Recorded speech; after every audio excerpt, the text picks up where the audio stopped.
Why we don't have roots. What does your mind seek? Where is your heart planted? When you move everywhere and come back, you lead life nowhere. You waste your heart. Can everything be found on earth, planted in the soil? Or is our home beyond, in the realm of the defleshed ones? Have I come here to struggle in vain? Certainly everything that grows green here, misfortune, opens its blossoms, is temporary, and is born to be, vanished, after forever. For the ancient Nahuas, the inhabitants of the Mayan Empire, the concept of truth is an object or idea that have roots similar to those of the trees. The verb neltilitzli, that translates having roots or having a foundation, is a concept near to what we understand nowadays as truth. Etymologically speaking, it has the connotation and quality of being firm, having a place, and to reach that state, the object of analysis has to have roots, being rooted, planted, immobile. The image of roots is therefore involved in the essence of things, the nature of the human being and his existence. Because opposite to trees, we do not have any roots that attach us to anything. This problem generates a sense of wonder and mistrust of our existence, as requisite to the formulation of rational questions about the origin, the true nature, and the destiny of man and the universe. We, at certain stages of our lifetime, must experience the need to explain to ourselves why things happen as they do. Directing ourselves to the meaning and true value of things, seeking the truth about life and life after death, even speculating on the possibility of knowing or not anything at all of destiny and afterlife, where myths and beliefs find their final answer. What has the quality and opportunity to be standing? What things have the chance to have roots to withstand the storms? What keeps our place on earth? This principle of truth, as being rooted, longed to see with greater clarity the real outcome of our lives, and through this to learn what importance there might be in the struggle of finding the answers. For if nothing except misfortune grows green on earth, and if the beyond is inscrutable, it is appropriate to question the meaning of human life, in which things exist for a moment, only to disappear forever. The verb itlatyu literally means to go and be looking for things. This verb seems to be one of the principal characteristics of the human condition. It describes the way we dwell on earth, going without a fixed goal, and if we do have one, it may be a relative or unreal one. We are wandering creatures, and nothing can tell us that our existence is true. A poem attributed to the famous Nezahualcóyotl questions the possibility of finding satisfaction in earthly things. What does your mind seek? Where is your heart? If you give your heart to each and everything, you lead it nowhere. You destroy your heart. Can anything be found on earth? 3 philosophical attitudes expressed in this poem reveal the depth of thought of the Nahuas. The poet first asks himself what the mind and heart can discover of real value here on earth. The mention of the heart in line 2 alludes to the person considered in a dynamic sense, the being who seeks and desires, as he is able to move and wander along leading nowhere. Three philosophical attitudes expressed in this poem reveal the depth of thought of the Nahuas. The poet first asks himself what the mind and heart can discover of real value here on earth. The mention of the heart in line 2 alludes to the person considered in a dynamic sense, the being who seeks and desires, as he is able to move and wander around, leading nowhere. In Nahuatl, Yoyotel, heart, is derived from the same root as olin, movement, which may be defined as the dynamic quality inherent in the human being. Quality derived from the fact that man has no roots. The Nahuas sought with equal anxiety an explanation of life and of man's work, for both were threatened with extermination by the prophesied end of the fifth sun, the present age. According to their cosmogonic myth, there had been 4 historical ages, called suns, those of earth, wind, fire, and water, and each had been destroyed. The present epoch was that of the Sophie-Few movement, Entom Atieu. During this sun, their elders said there would be earthquakes and famine, and finally mankind would vanish forever. To the conviction that all things must perish was added a profound doubt about what exists after death. Truly, do we live on earth? Not forever on earth, only a little while here. Although it be jade, it will be broken. Although it is gold, it is crushed. Although it be quetzal feather, it is torn asunder. Not forever on earth, only a little while here.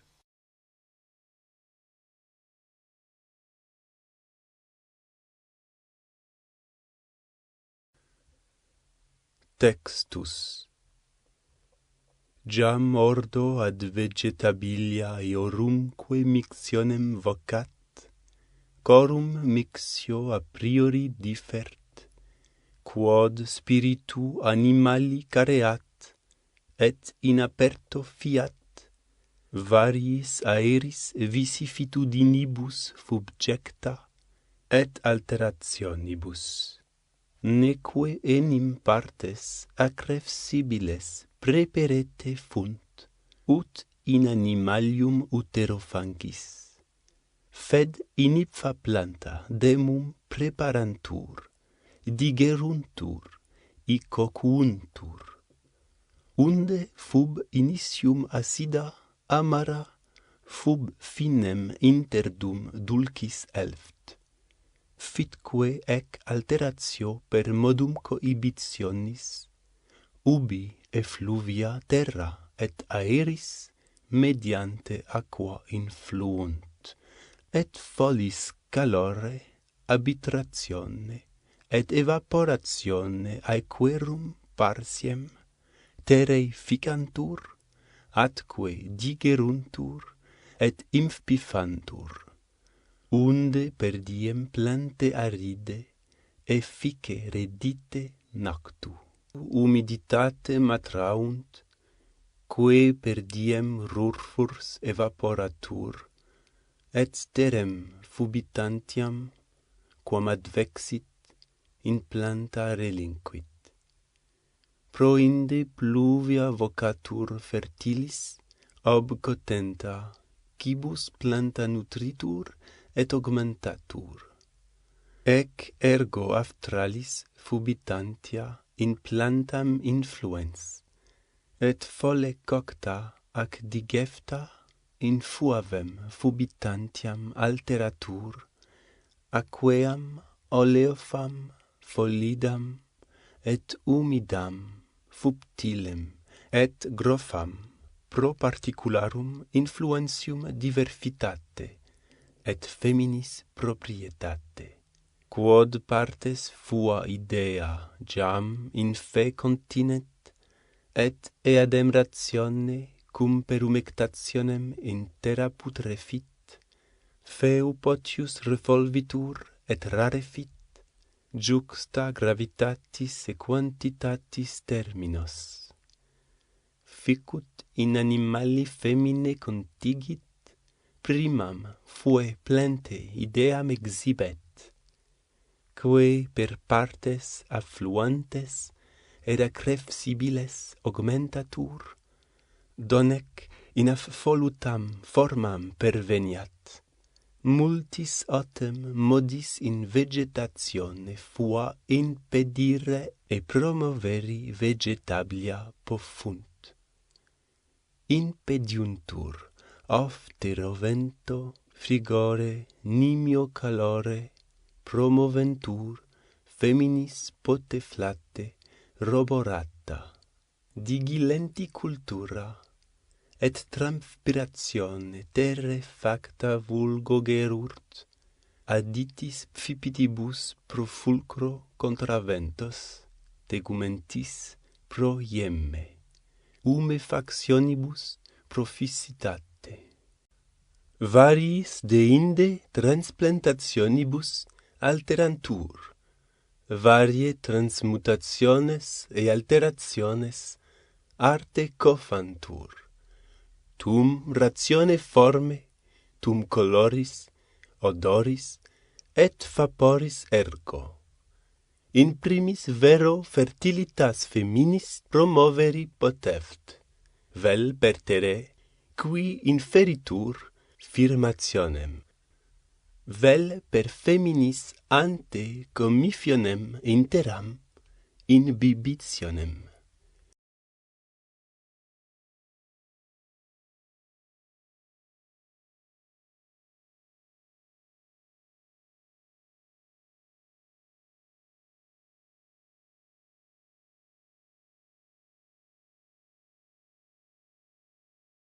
Cutting and transforming wood is probably one of the oldest jobs of our civilization. Trees are amongst the older creatures living on Earth. Some of the woods along the northern coast of California are thousands of years old. The trees living there can reach an age of 2,000 years. These woods have existed for at least 20 million years.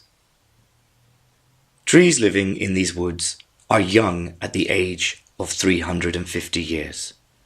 They are mature at 1,000 years, and they reach old age at 1,500 years. These trees are the tallest and one of the most massive species on Earth. The tallest tree in the region is about 115 meters tall, not counting its roots, followed by another of 114 meters. Its diameter can reach 8.9 meters at breast height. These trees are so big that more than 20 houses can be made with just one of them. The stratosphere giant is considered the tallest tree in the world. It was discovered in July 2000 in Humboldt Redwood State Park by Chris Atkins, measuring 112.34 meters tall. The tree continued to grow and measured 113.11 meters in 2010. The tree took 10 years to grow 80 centimeters around. It is a specimen of the species Sequoia sempervirens, from the Latin always alive sequoia. The name sequoia probably derived from the Cherokee name of George Gist, usually called Sequoia, who developed the still-used Cherokee syllabary. The redwood is one of 3 living species, each in its own genus, with the subfamily Sequoiidae. Molecular studies have shown that the 3 are each other's closest relatives, generally with the redwood and the giant sequoia as each other's closest relatives. It is proven as well that the trees have origins from species now living in China, species that may have emigrated during the Jurassic Age. But for proving this theory, there are no complete fossil records. Before commercial logging and clearing began by the 1850s, this massive tree occurred naturally in an estimated 2,100,000 acres, 8,500 kilometers squared, along much of coastal California. excluding Southern California where rainfall is not sufficient, and the southwestern corner of coastal Oregon within the United States. The discovery of gold along the Trinity River in 1850 led to a minor secondary rush in California. This brought miners into the area, and many stayed on at the coast after failing to strike it rich or find any gold. This quickly led to conflicts, and native peoples were placed under great strain, if not forcibly removed or massacred. By 1895, only 1/3 of the native Yurok nation remained. The miners logged redwood for building. When this minor gold rush ended, some of them turned again to logging, cutting down the giant redwood trees. They were used to build up towns and cities in the region, including San Francisco. Coast redwood is one of the most valuable timber species in the lumbering industry. In California, 899,000 acres, 3,640 square kilometers, of redwood forest are logged, virtually all of it second growth. Though many entities have existed in the cutting and management of redwoods, perhaps none has had a more storied role than the Pacific Lumber Company, 1863 to 2008, of Humboldt County, California, where it owned and managed over 200,000 acres, 810 square kilometers, of forests primarily redwood. Coast redwood lumber is highly valued for its beauty, lightweight, and resistance to decay. Its lack of resin makes it resistant to fire. P.H. Shaughnessy, chief engineer of the San Francisco Fire Department, wrote, "In the recent Great Fire of California that began April 18, 1906, we succeeded in finally stopping it in nearly all directions, where the unburned buildings were almost entirely of frame construction. And if the exterior finish of these buildings had not been of redwood lumber, I am satisfied that the area of the burnt district would have been greatly extended."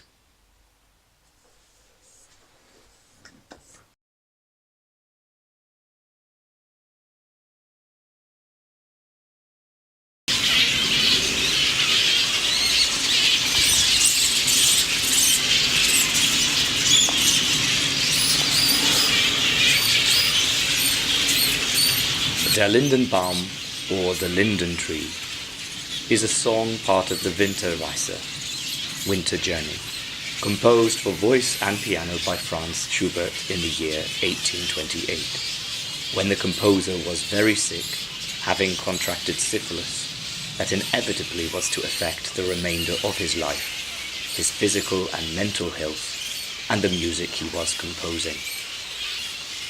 Schubert was dying when he composed the Lindenbaum, and passed away later in the same year. In today's world, people often disregard syphilis because an early prescription of penicillin is sufficient to treat the condition.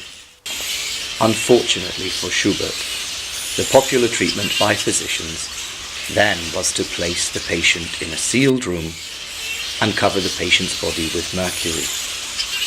The patients were therefore forbidden to change their underwear or bed sheets.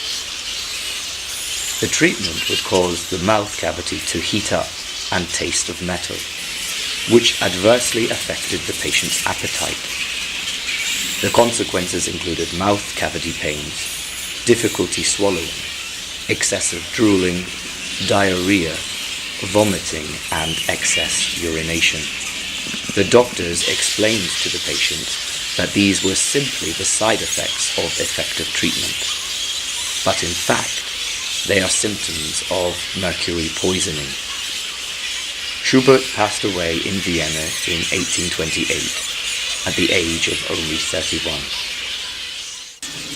Based on a poem by Wilhelm Müller, who also composed 24 other poems part of the Winterreise cycle of songs. With all 24 songs of the Winterreise, all are emotional and all have a deep meaning behind them. The tree, a reminder of happier days, seems to call him the singer, promising rest. It is in the same place and will remind him how the life of the inhabitants of the house decay with the passing of time. But he, the narrator, the singer, turns away into the cold wind, and now, miles away, he still hears it calling him. Here you would find peace. A number of Schubert's musical works, such as Winter Journey, the Unfinished Symphony, and Death and the Maiden, are said to be filled with elements of death. Indeed, Schubert's despair during his life is reflected in his own writing. The brightest hopes have come to naught, to whom the joy of love and friendship can offer nothing but a pain at most. Every night, as I retire to my bed, I always hope that I would not wake. Yet every day the morning breaks into the pains of yesterday's wounds. Der Lindenbaum is classified to be the strongest display of grief in the gloomy winter journey. The song is a pessimistic allegory for suicide and life. Yet the first notes are almost happy and reminds the listener of a gay spring wind. In the poem, life is conveyed as the wind and snow that the man is fighting against, and the tree is a symbol for stability. The man during his journey is suffering in the wind, life, and he can find shelter by sitting underneath the tree, past. However, rather than sitting underneath the tree, he chooses to continue and suffer through the storm. The right hand of the piano part mainly plays the semiquaver triplets throughout the piece that changes occasionally based on the mood of the text. The purpose of these triplets in this piece is usually to convey the emotional climax of the story. The dynamics of the piece is mainly pianissimo, with a few forte pianos that create suspense. In verse 3 of the piece, the key modulates to C major, with the introduction of chromatic harmony, still keeping the gloomy mood of the piece with a different melodic line, also having a pedal point of the submedian. Verse 4 goes back to E major, but has a different accompaniment being in a higher pitch. Verse 4 is very similar to verse 1, with a few changes of repeated bars and added bars. The coda of the piece introduces the postlude of the introduction, only being a bit shorter.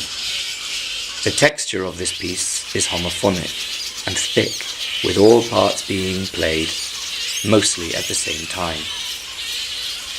The tone color is conveyed within the dynamics, as mostly everything is played in pianissimo, giving that eerie mood. With most of Schubert's compositions, the music conveys the story in Der Lindenbaum with the right concepts. With the music successfully conveying the story mainly with the help of modulation, dynamics and structure, this piece greatly suits the topic of program music. And the description of the main character of the poem, a tree that is the source of emotional attachment, as the tree itself that is rooted on the family home.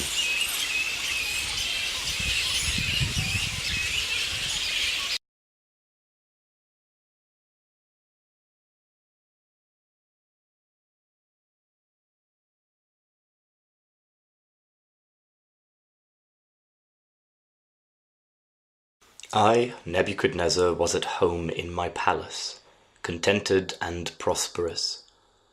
I had a dream that made me afraid. As I was lying in bed, the images and visions that passed through my mind terrified me. So I commanded that all the wise men of Babylon be brought before me to interpret the dream for me.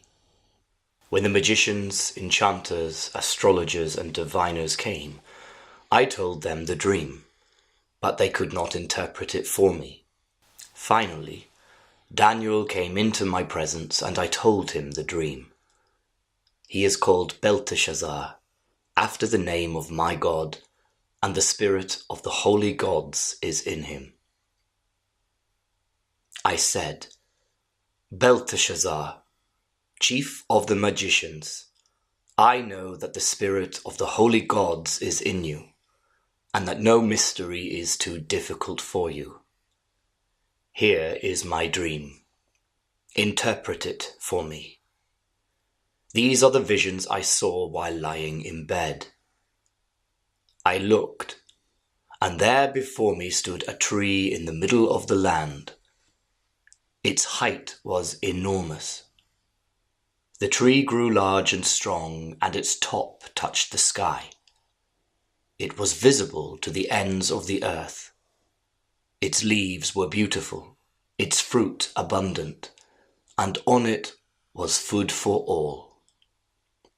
Under it, the wild animals found shelter, and the birds lived in its branches. From it, every creature was fed. In the visions I saw while lying in bed, I looked, and there before me was a holy one, a messenger, coming down from heaven. He called in a loud voice, Cut down the tree and trim off its branches. Strip off its leaves and scatter its fruit. Let the animals flee from under it, and the birds from its branches. But let the stump and its roots, bound with iron and bronze, remain in the ground, in the grass of the field. Let him be drenched with the dew of heaven, and let him live with the animals among the plants of the earth.